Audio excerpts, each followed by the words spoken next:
अनेक समय बाली और लघु खनिज द्रव्य माइनर मिनराल्स रो खुलम खुला चोरा बेपार चली आमे समस्ते जानिछंती गत सरकार समय मानकरे अनकंट्रोल एंड ओवर एक्सप्लॉइटेशन फल केवल जे सरकारंकर राजस्व हानि होई न थाए यह द्वारा परिवेशर अपूरणीय क्षति मध्य हेई थाए। एणु मु ए मंचरु आज मोर अभिभाषण मु कहिया पई चाहे जे जहाँ पुराना थिला से समय चली जाइछि एवं से पुराना सरकार समय जो प्रैक्टिस थिला ताहा वर्तमान विसर्जन हो सारी आमको नुआ सरकार नुआ आभिमुख्य को नहीं आमको कार्य करने पड़ो।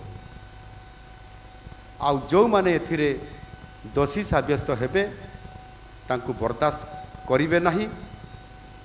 आपण मानकर पाखरे यह रोकवाकू अनेक क्षमता अपर्याप्त क्षमता दि जाए।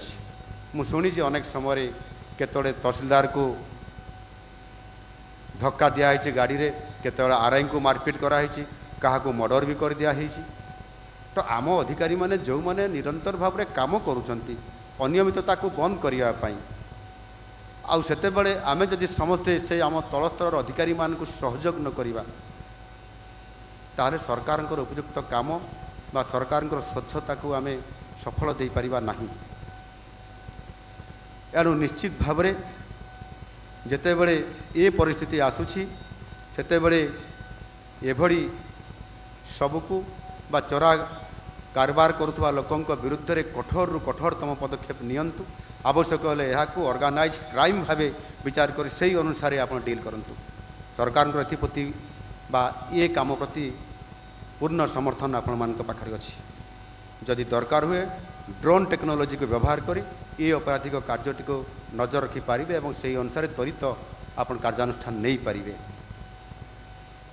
आउ एक बड़ चोरा कारोबार जहाँ सीधा सड़क साधारण जनता जनजीवन जीवन को प्रभावित करिथाए ताहा हेउछि चोरा मदर अबाध कारबार। विगत दिन में कौन घटना घटी आपण मैंने जानिछंती सेथिरे जो अपमिश्रण करुवा अपमिश्रणकारी जो माने करुछंती तांको प्रति को प्रकार मनोभाव रहिबा कथा ताहा आपण माने जानिछंती। You must note it down that government has zero tolerance on smuggling of illegal liquor.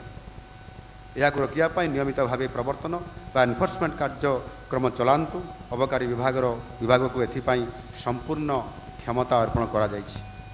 तेणु निज निज जिले में जमीती मद चोरा कारबार न हुए से प्रति दायित्व आपण माने नेबे एवं जदि ठीक समय मध्य कार्यकारी करा न जाए सेटिपाई मध्य आपण माने उभय जिलापाल माने एवं आमर आरक्षी अधीक्षक माने आपण माने ही दायी रहिबे। यदि दुर्भाग्यवशत किसी अघटना घटी जनजीवन हानि हुए ताहले ताहार परिस्थिति कौन होउछि एवं कौन करा जाई परिबो से कथा आपण माने जानि पारुथिबे।